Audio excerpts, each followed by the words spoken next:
السلام علیکم، welcome to our channel بیا اور مالا۔ کہانی سے پہلے if you are new on our channel and you haven't subscribed yet تو ہمارا چینل بیا اور مالا سبسکرائب کیجیے and do not forget to press the bell icon. Fazal میرے چچا زاد بھائی ہیں اور ڈاکٹر ہیں۔ وہ سعودی عرب میں ایک ہاسپٹل میں کام کرتے ہیں۔ وہ ہر سال چھٹی پر ملنے ہمیں پاکستان آتے ہیں۔ ایک روز وہ ملنے آئے تو انہوں نے بتایا کہ جہاں پر وہ کام کرتے ہیں ان کے انچارج کا نام ڈاکٹر الطاف ہے۔ ڈاکٹر الطاف بھی ہمارے ہی شہر کے رہنے والے ہیں، اسی لیے فضل بھائی اور ڈاکٹر الطاف کی اچھی دوستی ہے۔ ایک دن فضل بھائی نے ہمیں بتایا کہ ان کے انچارج ڈاکٹر الطاف 8 حج کر چکے ہیں اور ایک انتہائی اچھے انسان ہیں۔ انہوں نے بتایا کہ ایک دن میں نے ڈاکٹر الطاف سے سوال کیا کہ انہوں نے تو سعودی عرب آنے کے لیے یقیناً بہت دعائیں مانگی ہوں گی، تو ڈاکٹر الطاف نے جواب میں مسکرا کر کہا کہ نہیں بھائی، میں نے ایسی کوئی دعا نہیں مانگی، میں ہر حال میں مطمئن رہنے والا آدمی ہوں اور شروع سے ہی ایسا ہوں، جو ملا اللہ کی طرف سے ملا۔ اصل میں میرے پاس تو عمرے پر جانے کے پیسے بھی نہیں تھے۔ میں عمرے پر جانا چاہتا تھا، رقم کم تھی تو رقم کا بندوبست بڑے بھائی نے کر دیا، مگر میری کم نصیبی تھی کہ کچھ اخراجات ایسے آ پڑے کہ وہ رقم بھی خرچ ہو گئی۔ لیکن پھر ایک رات ایک ایسا واقعہ ہوا جس نے میری زندگی بدل دی۔ یہ ایک ٹھٹھرتی رات تھی۔ میں سول ہاسپٹل فیصل آباد میں ڈیوٹی پر موجود تھا۔ رات 12 بجے کے بعد ایک مریض ایمرجنسی وارڈ میں لایا گیا۔ یہ ایک دیہاتی نوجوان تھا جسے اس کے سگے بھائی نے چاقو کے مسلسل وار کر کے شدید زخمی کر دیا تھا۔ وار دل کے قریب کیے گئے تھے، مسلسل خون بہہ رہا تھا۔ رات کے 1 بجے کے لگ بھگ میں نے ہاسپٹل کالونی میں جا کر سرجن کو جگایا۔ انہوں نے ہمارے ساتھ مل کر اس کی سرجری کی۔ دل کے قریب چاقوؤں کے متعدد حملوں کے باوجود اللہ تعالیٰ نے اس نوجوان کے دل کو محفوظ رکھا تھا۔ اس امر پر سب کو حیرت اور مسرت تھی۔ کامیاب آپریشن کے بعد جب ہم تھیٹر سے نکلے تو دیکھا کہ ایک خستہ حال دیہاتی بوڑھی عورت آپریشن تھیٹر کے باہر بیٹھی تھی۔ ہمیں دیکھ کر امید بھرے لہجے میں سوال کیا، ڈاکٹر صاحب، کیا میرا پتر بچ ویسی؟ یعنی کیا میرا بیٹا بچ جائے گا؟ ہاں اماں، اس کا آپریشن کامیاب ہوا ہے، اتنا کہہ کر ڈاکٹر آگے بڑھ گئے۔ سرجن نے ایک اور ڈاکٹر کے ذمہ مریض کی دیکھ بھال کا فرض سونپا اور میں ہاسپٹل سے گھر آ کر سو گیا۔ صبح جب میں ہاسپٹل جانے کو تیار ہو کر گھر سے نکلا تو یہ دیکھ کر حیرت ہوئی کہ وہ خستہ حال بوڑھی عورت میرے مکان کی دیوار کے ساتھ ٹیک لگائے بیٹھی ہے۔ وہ بوڑھی عورت جس کی عمر 70 سال سے اوپر تھی، رات بھر یوں ہی سردی میں ٹھٹھرتی رہی تھی۔ ایک بار دل خوف کے مارے لرز گیا۔ میرے قدموں کی آہٹ سے وہ چونکی اور پہلی بات جو اس کے منہ سے نکلی وہ یہ تھی، الطاف ڈاکٹر، میرا پتر بچ ویسی؟ یعنی کیا میرا بیٹا بچ جائے گا؟ اس کی آواز میں کچھ ایسی تاثیر تھی کہ رقت قلبی کا عالم طاری ہو گیا۔ تسلی دیتے ہوئے کہا، اماں جی، آپ کے بیٹے کا آپریشن کامیاب ہوا ہے، فکر مت کریں، اللہ کی رحمت سے وہ بچ جائے گا۔ تبھی خیال آیا کہ یہ عورت رات بھر بھوکی پیاسی میرے در پر پڑی رہی ہے۔ یہ سوچ کر میں نے پوچھا، اماں جی، کیا ناشتہ کریں گی؟ تو وہ ترنت بولی، جی ڈاکٹر پتر، کراں گی۔ میں بوڑھی اماں کو گھر کے اندر لے آیا، ناشتہ کروایا اور اس کے بعد اس کو ساتھ لے کر ہاسپٹل آ گیا تاکہ اس کے بیٹے سے ملوا دوں۔ جب میں اس کے ہمراہ متعلقہ وارڈ میں گیا جہاں اس کا لختے جگر بستر پر پڑا تھا تو اسے دیکھ کر بوڑھی اماں کی آنکھیں آنسوؤں سے لبریز ہو گئیں۔ اس نے پکارا، اکرام پتر، آنکھ کھول۔ ماں کی آواز پر نوجوان نے آنکھیں کھول دی، جیسے اس کو بھی ممتا کی اس پکار کا انتظار تھا۔ وہ بات نہ کر سکتا تھا، آہستہ سے ہاتھ ہلا کر گویا ماں کو تسلی دی۔ بڑھیا کے چہرے پر خفیف سے مسکراہٹ پھیل گئی. اپنے بیٹے کو زندہ پا کر وہ سکون میں آ گئی تھی.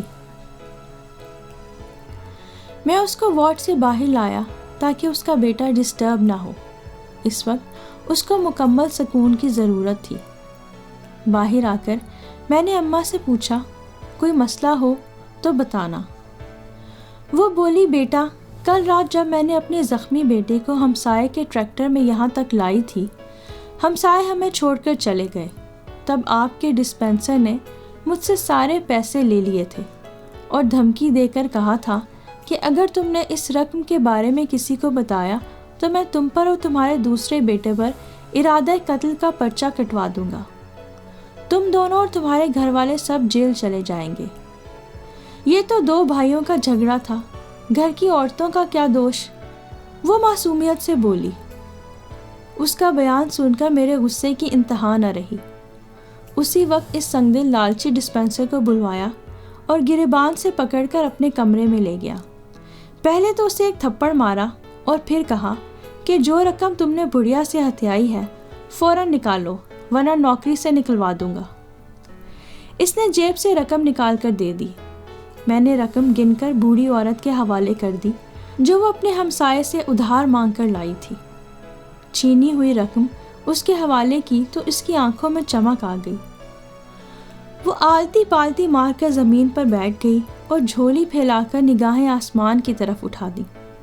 اشک بار آنکھوں اور لرزتے ہاتھوں کو دعائیا انداز میں پھیلا کر بولی ڈاکٹر الطاف اللہ سائیں تے کو 100 حج کروائے آمین. یعنی ڈاکٹر الطاف اللہ تمہیں 7 حج کروائے آمین. میں نے اس وقت تو اس کے کہے ہوئے الفاظ پر غور نہ کیا کیونکہ حیرت کے سمندر میں ڈوبا ہوا تھا، یہ سوچ کر کہ کسی غریب مصیبت زدہ کے لیے یہ رقم کسی قارون کے خزانے سے کم نہ تھی. غضب ہے کہ اس سفاک شخص نے ایسے کڑے وقت میں ایک بے بس عورت سے رقم چھین لی. گھر جا کر رات کو میں نے بڑھیا کی دعا پر غور کیا. شاید اس خاتون کو حج پر جانے کی شدید خواہش تھی، تبھی اس نے مجھے ایسی دعا دی تھی. یہ اس خاتون کی دعا کی قبولیت کی گھڑی تھی.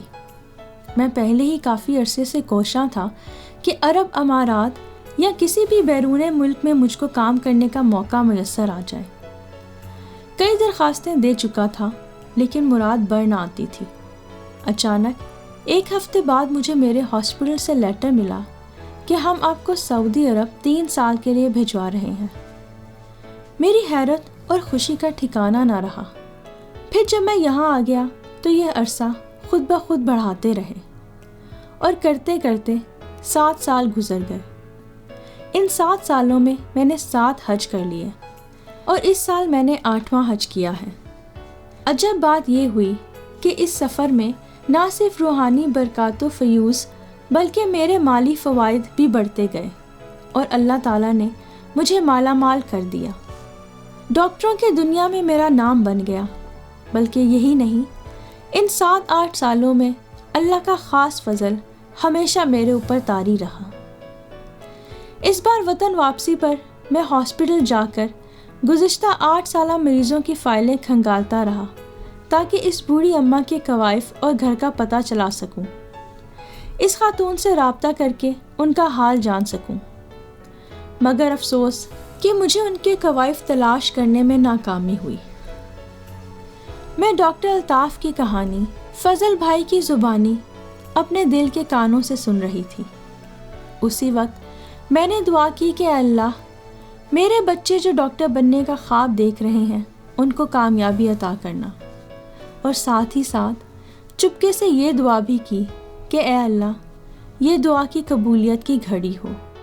شکر ہے تیرا خدایا میں تو اس قابل نہ تھا. شکر ہے تیرا خدایا میں تو اس قابل نہ تھا. یہ فضل یہ کرم عنایت میں تو اس قابل نہ تھا. شکر ہے تیرا خدایا، میں تو اس قابل نہ تھا۔ ڈال دی ٹھنڈک میرے سینے میں تو نے ساقیا،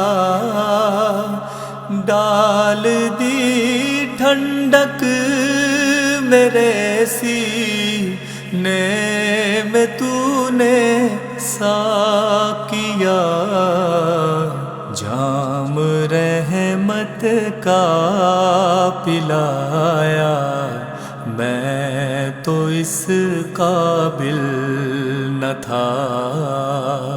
شکر ہے تیرا خدایا، میں تو اس قابل نہ تھا۔ میری کوتاہی کہ تیری یاد سے غافل رہا، میری کوتاہی کہ تیری یاد سے غافل رہا، پر نہیں تو نے بھلایا، میں تو اس قابل نہ تھا، پر نہیں تو نے بھلایا، میں تو اس قابل نہ تھا۔ خاص اپنے در کا رکھا تو نے اے مولا مجھے، خاص اپنے در کا رکھا تو نے اے مولا مجھے، یوں نہیں در در پھرایا، میں تو اس قابل نہ تھا، یوں نہیں در در پھرایا، میں تو اس قابل نہ تھا۔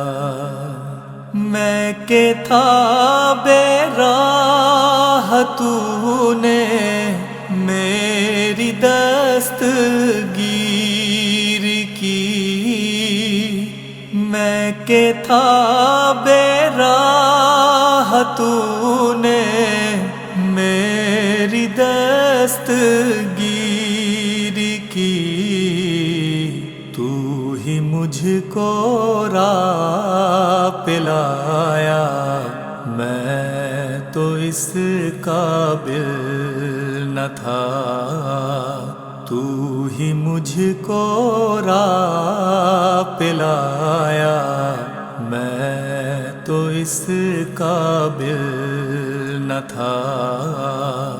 شکر ہے تیرا خدایا، میں تو اس قابل نہ تھا، یہ فضل یہ کرم عنایا، میں تو اس قابل نہ تھا۔